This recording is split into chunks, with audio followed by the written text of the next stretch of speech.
صباح الخير. عمرك فكرت قبل كده الهدف الأساسي من المعرفة هو إيه؟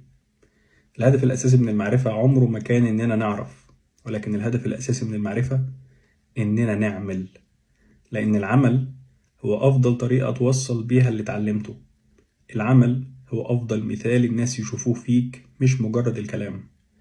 الإمام الغزالي رحمه الله كان بيقول: العلم بلا عمل جنون، والعمل بلا علم لا يكون. وكونفوشيوس كان بيقول: ما الفائدة من أن تعرف الصواب إن لم تعمل به؟ فعلشان كده كل واحد محاسب على قدر علمه، وكمان كتمان العلم ذنب. فعمر الفكرة ما كانت إننا نتعلم، ولكن إننا نفهم اللي بنتعلمه.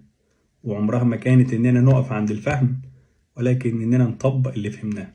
فكر في الكلام ده كويس وانت بتتعلم، لأن المعرفة بدون تطبيق هي مجرد نظريات، لكن لما بتترجم لأفعال بتكون هي دي القوة الحقيقية. سلام.